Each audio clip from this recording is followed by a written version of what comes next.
Ngiyacela zivala amehlo. Inkosi ephakeme, uyinkosi enothando, inkosi ebusa njalo, uyinkosi enjalo emiyo njalo. Ofana nawe simbonanga, ofana nawe soza bikho, ofana nawe soza faniswa. uNkulunkulu wethu onamandla wonke sikunikeza udumo, sinikeza imbeko ikufanele. Sibongo zonke zikufanele zingezakho. uNkulunkulu wethu onamandla kuyiqiniso elimsulwa ukuthi inkosi konke sinakho kungamandla akho. Akusikho nokwenza kahle kwethu, kodwa kungumusa nje ovela kuwena. Ngakho inkosi uma singazigqaja, uma singaziphakamisa, ngabe siphambana necebo lakho. Kodwa inkosi konke sikuphakamisela kuwena. Dumo lonke lukufanele, dumo lonke lungolakho. Akekho njengawe, akekho ongafaniswa nawe. Ulufanele udumo, ulufanele udumo. Bayede uNkulunkulu wethu ongcwele, bayede uNkulunkulu wethu ophakeme. Bani njengawe Nkosi, bani ongafaniswa nawe. Akekho njengawe, akekho ongalinganiswa nawe. Thank you Lord Jesus Christ. Simshayeleni izandla uJesu, simshayeleni izandla. Akeshayeleni uJesu izandla, let's give God a hand of praise. His word of all praise. Simshayeleni izandla, esimshayeleni his word of all praise. Singahlala phansi endaweni ephakeme, Nkosi ngimi sephe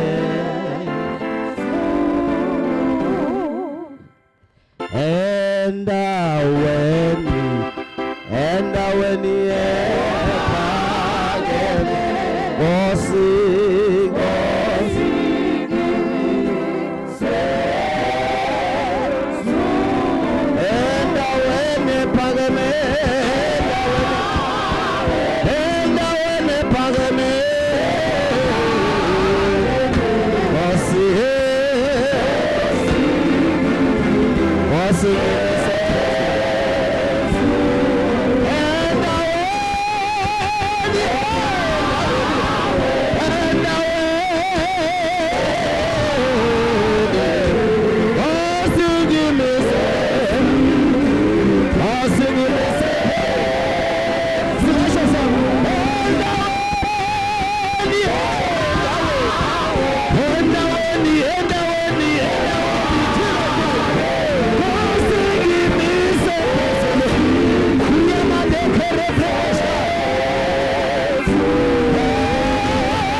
ephakeme endaweni. Hey, uyenomisayo. Hey, labakhoshadi yadabahadi. Hey, thathi babangezelena ihlalisela endaweni bathi. Endaweni ephakeme. Hey. Nkosi ngimise.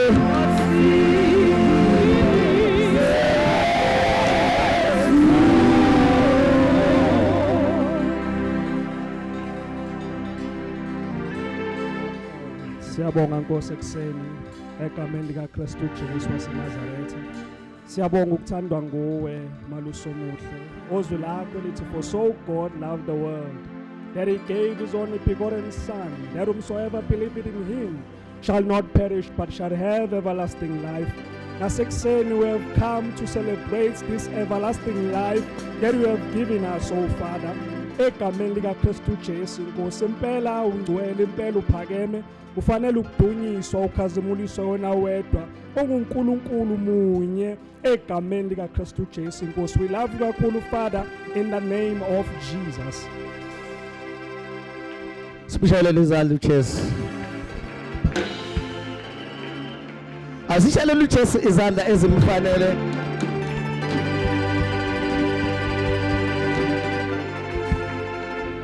Athangithi Nkosi yami.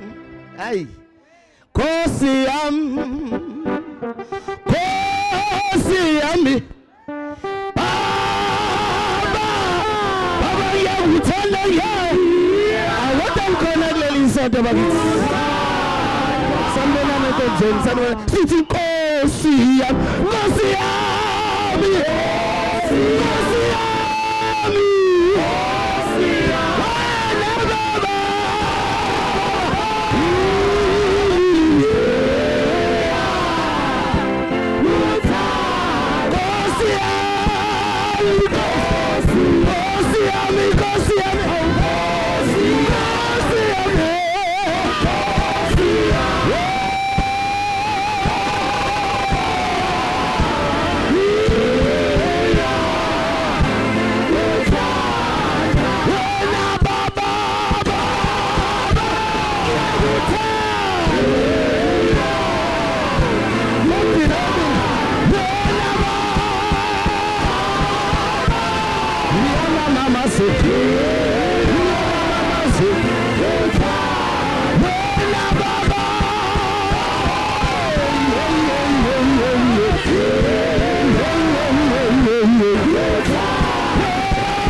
Angathi ngithunyiwe la ngoba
Ramasha Kenesaya lo Kuriele besada baba Bayete Jesu Bayete kulukula tongale Ini Aish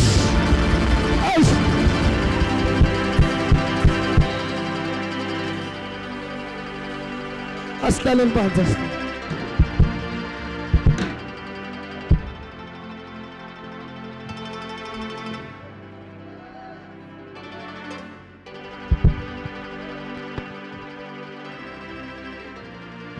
Mhlawumbe ngimushe lo ukuthi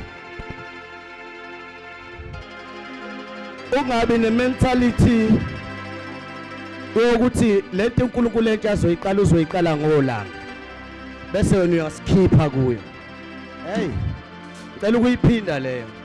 Kunento uNkulunkulu azoyiqala kodwa ungabi ne-mentality yokuthi ifanele obaba ubuthelezi ifanelwe omfundisi khumalo usikhiphe wena ngoba uNkulunkulu uzoqala into entsha namhlanje. uNkulunkulu uzokwenza into entsha kakhulu.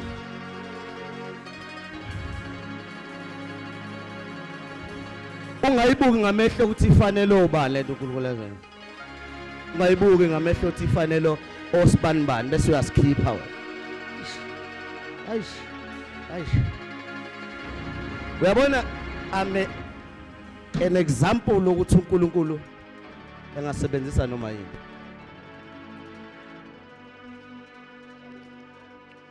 Angithiwa ngizwe ukuthi ngikhuluma ngami manje.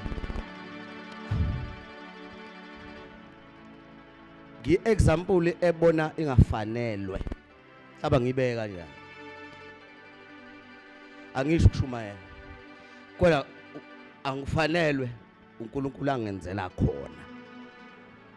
Noma angifanelwe uNkulunkulu izinto azenzayo ngami.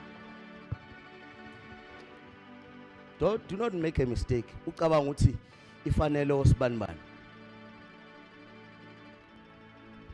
Do not make this mistake. Kalenzi lelo phutha. Uyena othatha impabanga ezaleni. Ayihlalise namakhosi. Hey.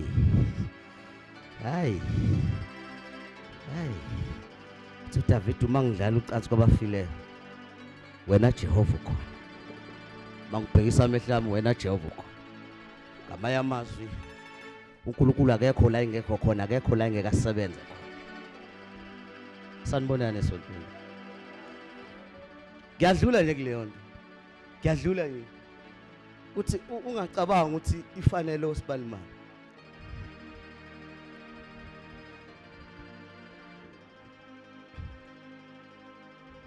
Ngamanye amazwi ngiqonda ukuthi uNkulunkulu useyakwenzela, hayi ukuthi uzokwenza, useyakwenzela uNkulunkulu. Njengamanje uyakwenzela uNkulunkulu, uyakwenzela uNkulunkulu. Uyakwenzela. Simsheleni izandla uJesu, simsheleni izandla. Ngokhulu kuyithoba ngiyabingelela Bishop. Bengiqala ukuxabana noBishop leli sonto. Xabana yena noBishop. Ngiyeza ukuthi hayi siyaxabana ke Bishop. Kodwa ke kuthi angihlabelela into ethi iyeza nakuwe.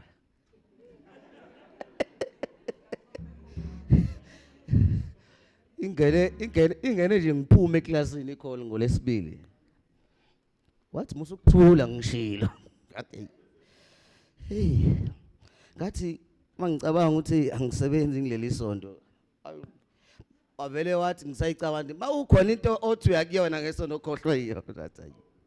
Ayizikhala ngempela. Sabingelela uBishop baba sabingelela. Ngiyacela abazali bethi bashelene izandla ezinkulu. Sibingelela befundisi nomama, sibingelela obaba, babafundisi uJola, sabingelela man of God. Simshelele uNkulunkulu izandla.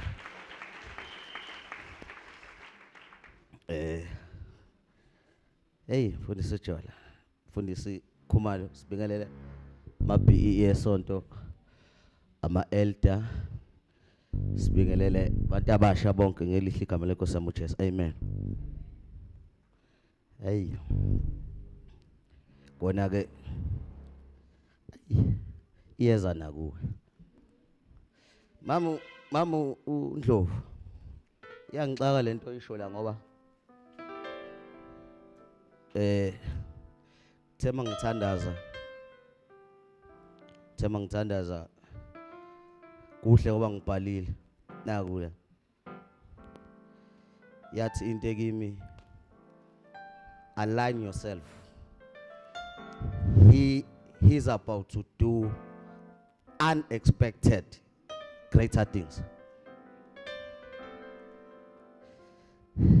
Angiphinde lento engishoyo. Ngibhalile la ngathi align yourself. He's about to do unexpected greater things. Khona bazalwane. uNkulunkulu kunezinto azozenza.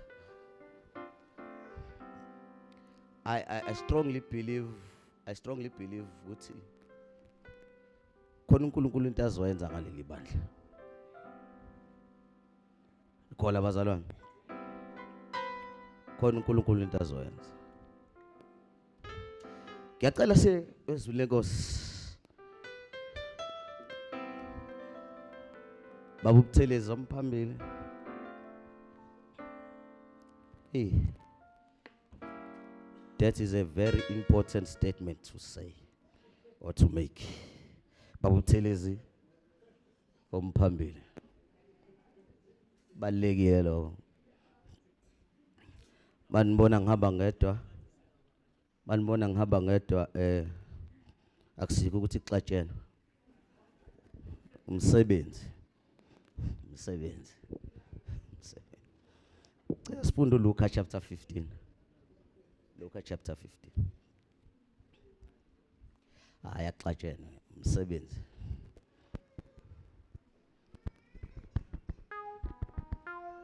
Luka chapter 15 verse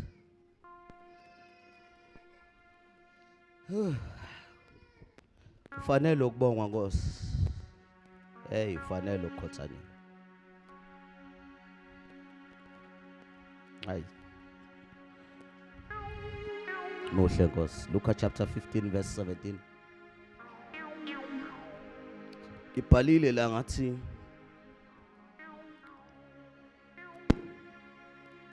things to do when you are aligning yourself. Ikhola bazalwane. Ukhuluma ngento ethi align yourself because he's about to do unexpected greater things. So ngabhala ngathi there are things to do when you are aligning yourself. Eyokuqala it's repent.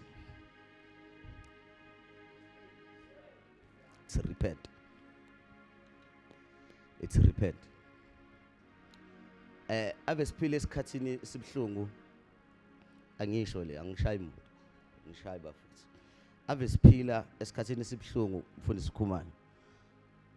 Sabantu abasha noma sabazalwana abagcotshiwe. But abahluleka ukuphenduka.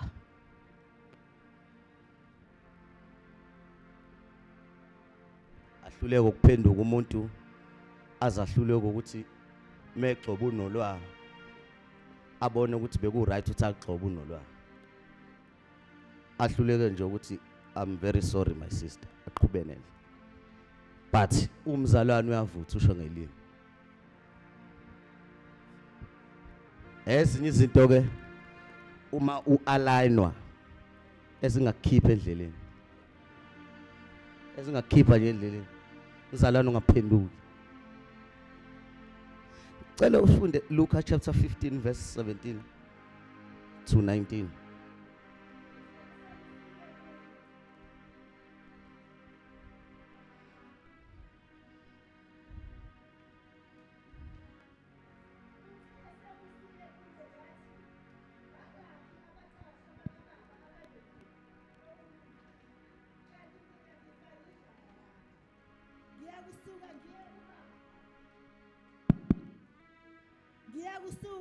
Ngiye kubaba ngithi baba ngonile kulo izulu naphambi kwakho. Akusafanele ukuthiwa indodana yakho. Ngenze ngibe ngomunye wabaqashwa bakho. Amen. Ngiyacela ungiphindele le ethi angisafanelwe. Angisafanelwe. Angisafanele ukuthiwa indodana yakho. Ngenze ngibe ngomunye wabaqashwa bakho. Amen bazalwane. Masicheka la siyasazi sonke le story indodana olahleko eyacela amafa yacela isabelo sayo ubaba wayesaphila. Siyayazi sonke le ndaba ukuthi yahamba yenza konke yabhayiza the sibuye lo mqondo yakukhumbula ukuthi ekhaya fangabe angihlupheki kanje. Into engenza ngihlupheke kanje ingoba angikho ekhaya.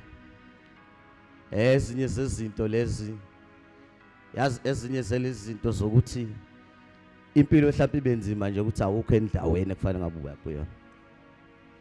Ikhola bazalwane. Ezinye zezinto ezikwenza ungaphumeleli noma ungakhululeki ungabi khona la ufuneka khona. Yazi umuntu nike nimbone umuntu athwabaze nje nishe enhlizweni ukuthi yazi lo mangaya kubo engafika abe right mangaya kubo ngasekhaya. Because enye into esandele yona sinabazalwana abaningi manje abanganawo amakhaya. Uthatha umzalwane uyamenywa left and right ukhonza. Ezinye izinto nje zikhambela kahle ngokuthi ukuyicovering usekhaya. Ungenzanga lutho. Zikhambele kahle ezinye izinto ukuthi usekhaya. Uthi indodana olahleko angifanelwe repentant. Ithi angifanelwe ukubizwa ngamanye amadodana akho. Ngenxa yobubi bezinto esengizenzile. Ngamanye amazwi ngishawa amahloni ukuthi ngisifake. Nikhona bazalwane. One of the things we should do uma sis align is to repent. Number one is to repent. Umzalwane uyaphenduka. Umzalwane uyaphenduka. Angikhathali noma uNkulunkulu engakusebenzisa mightily. Kodwa uma ungaphenduka inkinga le. Uzoba nenkinga ufana nomuntu ongachintile. Ufana nomuntu ongachintile kodwa ubona ngathi kunembala enhle ephumayo kodwa manje akuchintiwe. You must repent when us align. Omunye uNkulunkulu izinto zakhe zimlindile just uhlulwa into eyodwa to repent. uNkulunkulu akasawuza umthandazo ukuthi uyacela kade amnike. Kusezandleni zakhe kodwa manje activateki ngenxa ukuthi akarepent. Ndodana olahleko kwabonakala ungconsi ekhaya uyophenduka. Ezinye izinto ekumele uzenze nje to repent. Umzalwane uphenduka. Number 2.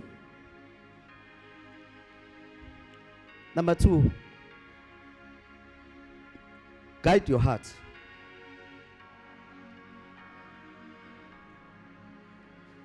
Guard your heart. Yazi mhlawumbe ayikho la ibandleni lento kodwa ngiyayazi. Uyazi ukuthi kunendawo ozuthola imfundiso Khumalo nje bengishumayela nje uthi kuko WhatsApp uyasho omunye athi kodwa ke bekumele anike mina namhlanje uBishop.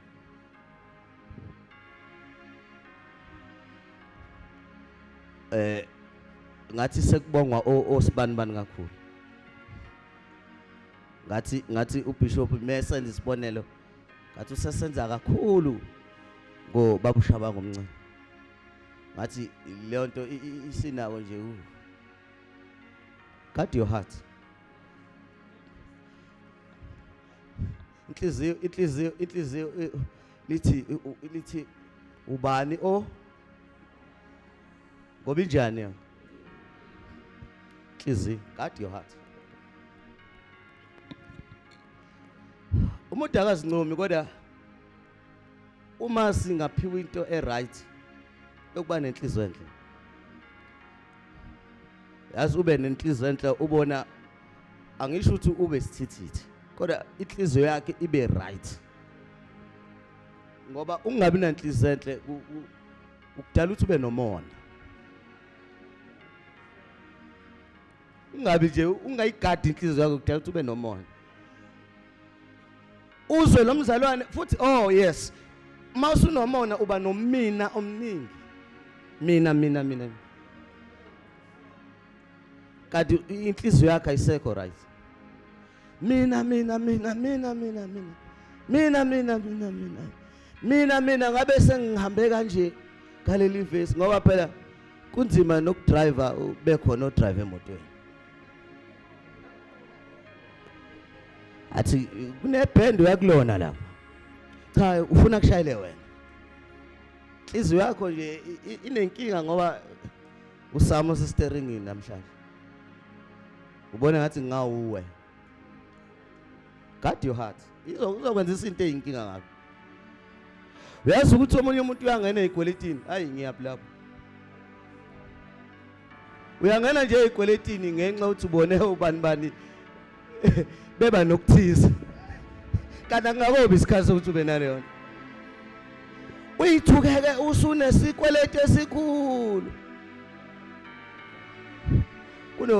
Kunomngane wami ekuthiwa uPo ukhoza lapha umpostoli uDladla. Washada umshado indawo ayibhukhile yayi 60,000 ingena lutho. Olanga kumina washo ukuthi eish. Inhliziyo yami uma yayimonasela ngabe namanje ngikweleta u60,000. Ngenxa ukuthi ma ungayigadi inhliziyo yakho ngaze usifake into ekufana ngaba ungenanga kuzona. Ngikhuluma ngami angifuni ngani ngishaya umama Mhlongwane. Khuluma ngami. Guard your heart. Mina ngasifakela itende egcekeni lapha kwakuhle ayishade umshade right. Guard your heart. Uma uzobona ukuthi hayi no nami ngifanele. No nangu mamsheze shintsha imoto. Angiyishintshe imoto nami. Uyishintshe ngoba omunye enza uzoba nenkinga. Guard your heart. Guard your heart. Uyithuka usu frustrated ngenye indlela. Kanti nje wahlulo ukuthi hey ngiyakubonga labamshabangu uyaphesheya ngokomsebenzi. Uzuye kumsebenzi wakho la ngenxa uapply uzixake.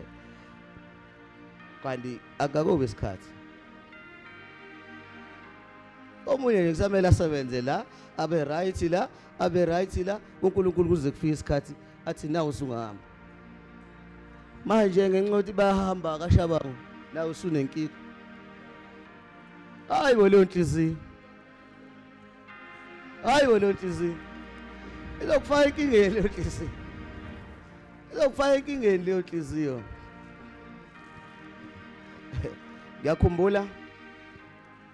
Ngiyakhumbula si kune event enkulu ePhongolo. Wathi omunye umzalwane khona lento ekuthiwa i-line up noma i-call time yokuthi uzongena ngesikhathi esithize. Baye kwakumele ngingene emva kwakhe. Wadonsa uMC wathi uzoba nenkinga lo mengene emva kwami. Qala ngaye. Wathi aqalwe ngami. Ngoba menga ngene emva kwakhe ngizoba nenkinga. Shuthi sekunokhompyutha la sekune inhliziyo. Kabonga ithuba ngiyabonga. Nangempela esikhundleni sokuba ngathi ayi twashaleni ulanga thele angawushada angisebenzisa ngolanga nje kuphela. Ngawusho ubaba. Hayi ngangena. Ngincedwa into yasekhaya. Hayi ngangena ngincedwe into yasekhaya. Ngaqeda ngahamba. Methi uyangena emva kwami kathiwa hayi ovezi khona sesiphelile isikhathi sabo i-event sekumele sifake umnikazi wayo wathi uthi wayiqala ingoma ngise kathiwa vale sound lento engabe yenza mina bekuthiwa inhliziyo yakhe nje yayiclean yenza yena jebe ngaculanga nje akhokhelwa why waba nento ukuthi usigqaja hayi asiyezwini ngoba hey khona bathi sekela ngezwi Isaiah 29:13 hey sekela ngezwi siyeke ngeindaba Proverbs 4:23 lawo mavesi nje guard your heart guide your heart hey inhliziyo kwenzisa izinto vele ubona ukuthi ayibo hey hey ngengidlale mina ayibo usibanibani kungifanele ya kukufanele but check uthi akuze ukukulimaza yini guard your heart uzusifaka nje inkingeni ngobani Isaiah cela ngifundele Isaiah 29:13 no Proverbs amavesi amabili Isaiah 29:13 no Proverbs 4:23 Yathi inkosi ngenxa yokuba laba bantu basondela bangidumise ngemilomo yabo nangezindebe zabo kodwa badedisile kude nami izinhliziyo zabo Aish nokungesaba kwabo kungumyalo wabantu abawufundisiweyo nje ay la mangahlehla la kufika usipha ngene sibonele uceba abanye uthi laba nkosi bangena esidlweni sakho bengasihlambeli izandla usethi uNkulunkulu no into enhle ngabo ngibone ngathi bangcono bona ngoba nina niyangidumisa but inhliziyo zenu umbona umuntu emelight umkhulu simakade kanti inhliziyo ayikho kumkhulu simakade guard your heart laba baceba abanye kanti banenkinga bona ngoba ivamisile leyo nto ivamisile leyo nto ukuthola umzalwane oceba abanye ngathi unezinkinga ezinkulu ngivamisa ukuthi labantu abajwayele ukushaya abantu ku Facebook check them omunye sisami ngiyaxolisa uzongishaya omunye washaya ubishop ngathi mangithi ngimchecka ngafonelwa umpostoli uDladla athi khehla ngiyaza uphilile ekhanda sengizwile ukuthi uqoqe yonke information ususondele ngathi uyangikhuba ushaya ubishop nje kanti usitabana vamisile ukuthi labantu abajwayele kakhulu ukukhuluma ngamanye abantu baneyinkinga ezinkulu ubhizi utsalana nabanye abafana ubulili obufanayo hey sengimdonsile nganika usami information nompostoli uDladla ndisengiyalahla bathi bana khehla mana kuzeka khehla siyazi into ongayenza ngalento hey elona ubhizi nobishop wami kanti udlalele nithini vamisile labantu abajwayele ukuceba laba yaceba bathi naba bengena etafuleni hawu Nkosi abasihlame uthi uNkulunkulu no shut up bangcono kabi laba nina ningena etafuleni ngiyangidumisa ngezindebe kodwa inhliziyo zenu guide your heart hey inkinga enkulu le cathi sengidlala isikhathi eside kuyona kuleli point ngoba inkinga very serious ukuthola umuntu esho ngezilimi hey inhliziyo yakhe uyazi mhlawumbe mamshezi mamhlongwane ikinenze lento yake yasenza nathi safika kushona umzalwane ebesikhonza naye sivutha naye sigxuma naye sisho ukharabashana masifika abazali bakhe bathi kungcono bekuthiwa kuhambe lo ngakhona inhliziyo yakhe biyimbi inhliziyo yalo bengathi kalo ongakholwa, kodwa lokho ongakholwa uyena osaziyo la ekhaya. Inhliziyo yalo saphuma shenxesi. Mhlawumbe le nto yakanenza la nithi nangena nithi ikhole besihamba nalo kuthiwa kuphi khona leli inhliziyo yalo niyazi. Guard your heart. Proverbs chapter 4. Guard your heart. Angithi nomunye bayamthatha bambamba oqotsheni bamisa kuJesu. Usethi uJesu ongena sona. Hey bavamisile ukuceba abantu abangenezo nini. uJesu okay, no it's fine, imlethe eqotsheni uselethwe yedwa futhi angifuni ukudwela lapho uthi why noba sebemlethile kodwa kuJesu kanti bamletha at the right place. Bamletha at the right place. Mhlawumbe into engcono esigayenza uma sibone ngathi sinomona ngosibanibani, ngise kuJesu. Ngise at the right place. Ngoba mawuyisa kuJesu uthola ususifumana nawe sekuthiwa nawe. So okay, ongena sona amkhanda amatshe. uJesu methi uyaphenduka sekusela amatshe. Abanikazi bamatshe abasekho. Ngoba kuvamisile ukuthi inhliziyo yakho uzibone isono sakho singcono ngesomuntu. Kade sakho. Guard your heart. Proverbs chapter 4 verse 22. Phezu kwakho konke okugcinayo, gcina inhliziyo yakho, ngokuba kuyilapho kuvela khona ukuphila. Niyayizwa bazalwane leyo. Inhliziyo shuthi ngamanye amagama iyakwazi kube yona ekuphilisayo. Ngoba uyigcine nje i-condition right. Uphile kahle ngenxa yokuthi unenhliziyo right. Ngicela ngiphindele lo verse. Phezu kwakho konke okugcinayo, gcina inhliziyo yakho. Gcina inhliziyo yakho. Ngokuba kuyilapho kuvela khona ukuphila. Yebo. Shuthi ngamanye amazwi uyakwazi ukubulawa inhliziyo ungenaso isifo senhliziyo. Kodwa unenhliziyo embi. Ugcina usuhambe emhlabeni. Suphatha izo zonke izinto ebekufanele zingezi kuwena. Ugcine nje ukuzigcina inhliziyo yakho. Point number 3. Hi. Check your behavior. Check how you behave. Matthew chapter 15 verse 4.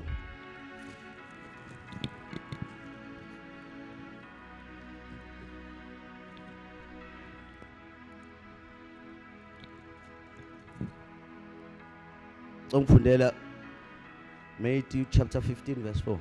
Ngokuba uNkulunkulu wathi yazisa uyihlo nonyoko, nokuthi othuka uyise noma unina makafe nokufa.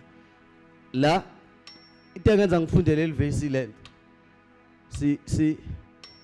Into engenza ngifundele levesi sijwayele ukuthi sithi lithi levesi ngokwethu. Hlonipha uyihlo nonyoko. Sijwayele ukusho njalo ngithi.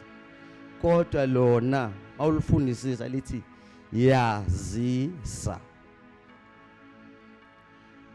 Mehluko lapho ukuhlonipha mhlawumbe ngichaze kanje, ukuhlonipha kuyenza ukuthi mangiphambi kwebandla noma ngiphambi kwabazali kuma ngithola ithuba lokuhlonipha. Kodwa ukwazisa even if engekho umzali phambi kwami. Ukwazi lithi yazisa. Shuthi ukwazisa kuyakwenza ibehavior yakho iqoqe. Check your behavior. Wazise nje ukuthi no, noma ngise Cape Town lokho akwenziwa lokho engweni. Check your behavior. How you behave. Malithi hlonipha kuyenzeka uhloniphe ngoba usuphambili. Kanti uphume endaweni engekho right. Kodwa ukwazisa kuzokwenza ngisho ungasekho phambi kwamehla abazali. Ngamanye amazwi ungasekho ngisho amaphambi kwamehla bishop. kodwa wazi ukuthi lokho akwenziwa. Uyabona nje ngiyakubona basebeshayana ku Facebook ngihale ngithi inkinga la engikhuliswa khona kathiwa ngingaqali. Baphikisane bashayane. Ngizwe ukuthi mangingaphendula into eyodwa la. Kodwa ngikwenza. Ngobani? Kuyimfundiso yasekhaya. Yizo ngibone umunye ngisho ukuthi yabo lo hey ngabe ngiyamtata manje. Kodwa manje ngivele ngikhunjuzwa amazwi athi la ebandleni Bishop Vukala la ebandleni lento ya Facebook asiyenzi. Ngisho ukuthi awusengivalile. Amanye amazwi ngikwenza ngisho ngekho Bishop. Ngicheck indlela zami behavior yami no. Ngokomthetho usengicikile lo. Fanele ngabe sengiyaphendula. Hayi lo munye ngingade ngisho ukuthi ngaze ngayiqoqa information yami. Ayiqoqa. Athi wakhehla asiphendule. So ngamanye amazwi lithi yazisa leli verse. Ukwazisa ngisho ungekho phambi kwamehlo omamhlongwane. Ngisho ungekho phambi kwamehlo abazali bakho. Uyazi lento ayifuneke ekhaya. Guide your heart. Ngoba masu align kahle uNkulunkulu esenza izinto. Lezi zinto izona ezenza sibe noxhifi. Jo igcotshiwe unemali but eish hlaza. Hey hlale kunayo. Ilezi zinto othi awuyiguide inhliziyo yakho. No awurepent to behavior yakho. Ibehavior yakho iyakwazi ukurunyela emotion nje i-character yakho. Nje sekuthiwa ugcotshiwe unemali kodwa asikwazi ukusebenzisa. Ngenxa ukuthi indlela oyenza ngayo. Yazisa kwihlo nonyo. Lokho kusho ukuthi noma ungekho phambi kwabo. Point number 4 obey.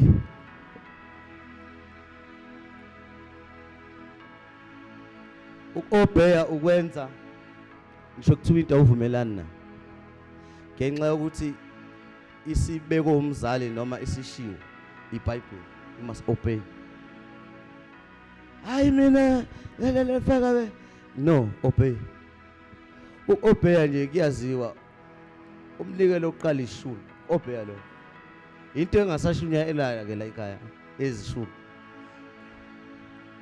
Uobeya. Luke 11 verse 28.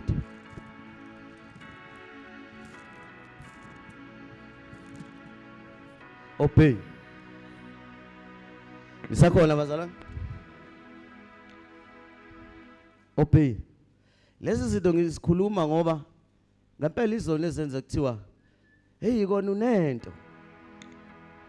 Kona sikamsebenzisi bese sifika nje sithi chafa. Hawu kuhlaza lo muntu. Akuhlaleki nawe. Luke 11 verse 28. Kepha yena wathi yebo kodwa kakhulu babusisiwe abalizwa izwi likaNkuluNkulu balilondoloza. Hayi. Enye version ithi balenze. Ukulondoloza izwi. Is to obey. Kuhle lokho Nkosini. Another point ithi sengizoqeda. Be a giver. Be a giver. Iba umzalwane onikelayo. Be a giver. Lento yokuba yigiver ezinye izinto esingasadweli kakhulu kuzona la ekhaya. Ayisafundiswa kakhulu ngenxa ukuthi isimpilo esibukayo kuBishop. Be a giver. Romans 12 verse 8 be a giver. Ngisengabhala la ngathi ukunganikeli kwenza weswele. Unganikeli kwenza uswele. unganikeli kuyakwenza uswele ngempela. Ncishe umakhelwane ushukela. Unganikeli. Romans 12:8. Oyelayo ekulayeni, owabayo enze ngobuqotho, oholayo ngenkuthalo, ohawukelayo ngentokozo. Ohawukelayo ngentokozo. Amanye amazwi uma unikela ugcina usunejoy. Hey. Be a giver. Be a giver. Njengoba ngishilo wathi uNkulunkulu uzokwenza unexpected greater things. Unexpected. To wena lo. Enye into. Kaba ngiyibeka kanje. Uma singa phila kahle ngendlela esifundiswa ngayo uBishop. Singamnciphisela ngisho umsebenzi. Mangithi singamnciphisela ngisho umsebenzi. Ngoba awucabange sekufika imoto ezu10 ezintsha zabazalwane la emiya ukuthi kuzoba inkinga ukuzihamba zonke. Kodwa manje masunciphisa umsebenzi ukumathi busisi imoto zabantwana bami Nkosi. Nazi ngiyazibona zinje. Ngoba uma ngempela uzilandela lezi zinto. Uma ezoloke eyovula angisho ukuthi ku wrong eyovula imizi yakho ngomthandazo engathumeli phone call. Uma sunemizi eminingi lento isingena ngempela uzohamba yonke. Phela uNkulunkulu izinto azozenza ezinye ukuthi sizoba nemizi. Manje ke ukuthi eBhalito aye emhlanga bawuhlophe uzoba nenkinga ngosuku olulodwa. Asinciphisele umsebenzi ngokulalela izifundiso zakhe and be a give. iBishop ithumelizwe. Owesifazane wahlangana nobani nomprofeti umntwana esefile. Wathi iprofeti kukude ekhaya. Into ongayenza yena ithumelizwe. Umntwana usefile ekhaya. Kodwa into engcono ongayenza ngoba manje ngathi kunesiphithiphithi uma ungayi ekhaya manje kuzoba nenkinga nyana. Kodwa thumelizwe. Izwi has no distance. Naba utaba kayikhonja bakashaba ngibaphesheya utaba. So lo gibela Bishop othumelizwe. Ngobani siya obey senza ngendlela asifundisa ngayo. And lokho kusivulela iminyango yokubusiseka. Kusivulela iminyango yokwanda.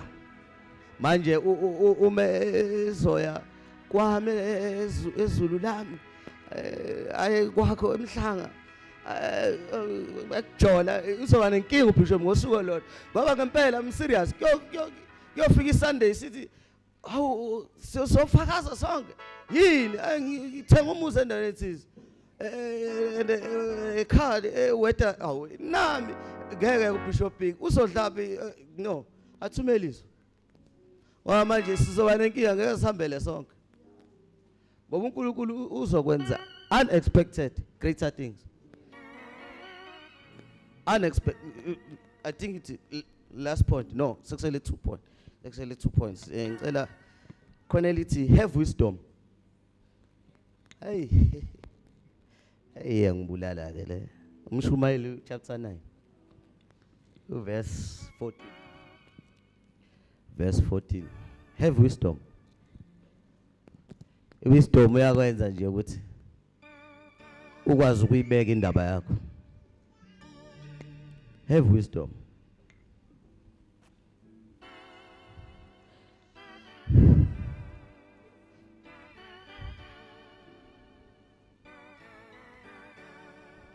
Hey sisami bengafisa le takasekhaya ifundwe ngesingisi. Chapter 9 verse 14 to 18.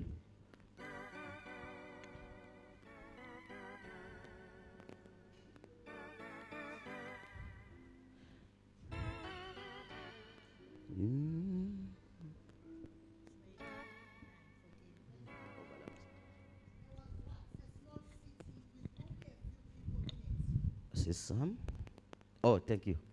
Uh, 9:14. yeah, you won. 9:14 to 18. There was once a small city with only a few people in it. And a powerful king came against it, surrounded it, and built huge siege works against it. Now there lived in that city a man poor but wise, and he saved the city by his wisdom. But nobody remembered that poor man. So I said, wisdom is better than strength, but the poor man's wisdom is despised, and his words are no longer heeded. Therefore I say, So I said, yes, wisdom is Wisdom better than strength, is better than strength. Yes, but the poor man's wisdom is despised. but the poor man wisdom is despised. La ngesizulu lithi kunendoda in a small endaweni encane edolobheni elincane eyayinamandla ngendlela exa ukwenza. Yalisindisa izwe, yalisebenzela izwe, kodwa ngesikhathi sishonile akekho ayikhumbula. Akekho ayikhumbula. Mase lithi wisdom. Futhi ngamanye amagama ukuthi inkinga uma ungenabo ubuhlakani kungakholela ekuthenini singakukhumbuli ngisho ususebenze yangana. Uyazi umuntu abe rich kumese wakambona umuntu abe rich abe nakho konke basaphinde ayidicelele yonke phansi yonke into deep phansi. Kanjani? Was lacking wisdom. Wahluleka nje ukubeka izinto zakhe ngendlela. Thiwa somkhumulelani ubaba. Ngoba ubaba wasebenza waba nakho konke. But seshonile sangamkhumbula. Enamandla, tough guy.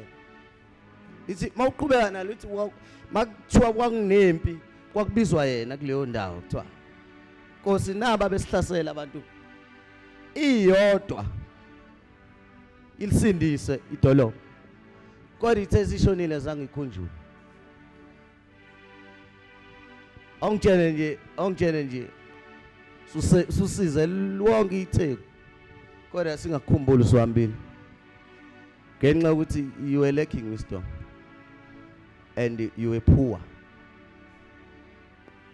So uma unganikeli kuyakwenza uhlupheka usola imbewu. Ukuhlupheka kuyakwenza ungakhumbuleki. Kuthi makune meeting ekhaya kuthiwa ake silinde ulanga. So no ukhona ubhuti no asilinde lo ngahlupheki. It's very sad but it's true. So no asikwazi ukuqhubeka ake silinde. So ukhona umalume omdala no asilinde uhlophe. Why? Uhlophe lo zayo une wisdom. Futhi he's not poor because he is a giver. Last verse in closing. Ithesana lo ini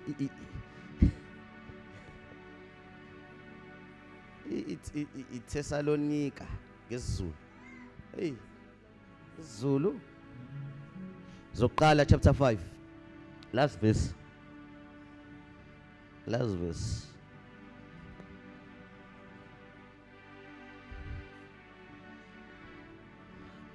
Bakhona abamkholwa uNkulunkulu uthi kukhona izinto ezinkulu ayiqalayo nazazowenza kuleli bandla. I strongly believe ukuthi nawe uzokwenzela. Nawe uzokwenzela. Nawe uzokwenzela. I strongly believe ukuthi nawe uNkulunkulu uzokusebenzisa. Nawe uNkulunkulu uzokunikeza as long as you obey his word. Ulandela imiyalelo yakhe. Last verse. Chapter ezoqala chapter 5 verse 23 and 24. Kepha uNkulunkulu wokuthula yena uqobo makanigcwalise ngokupheleleyo kulondolozwe umoya wenu wonke nomphefumulo nomzimba ungabi nacala ekufikeni kwenkosi yethu uJesu Kristu. Uthembekile yena onibizayo, Hey, oyakukwenza futhi. cela ukufundelela isigisi. Sengivale kwangempela. Verse 23 and 24. Sisam, ngiphindela. Now May the God of peace may the God of peace make you holy make you holy in every way. in every way. And may your whole spirit and soul and body Yes. be kept blameless Be kept blameless. until our Lord Jesus Christ comes again. God will make this happen, for he calls you, for who he calls is faithful. Ngiphindela the last verse. Ilona esivala ngalo. God will make this happen, God will make this happen. for God will do unexpected greater things ngaleli bandla. God will make this happen. uNkulunkulu uzokwenza. And uzokwenza ngempela. Kunezinto ezizosifakaza. Kube ngathi uBishop akaza sikhulume. Mase sithi hayi bo uyakhumbula yini? Kodwa uBishop kade usikhulumile. Kunezinto uNkulunkulu kwalasenzele zona through ukuthi zakhuluni. And uyena uNkulunkulu owenzayo. Naloku onake enhlizweni yakho uNkulunkulu uzokwenza sibeni ngenyawo.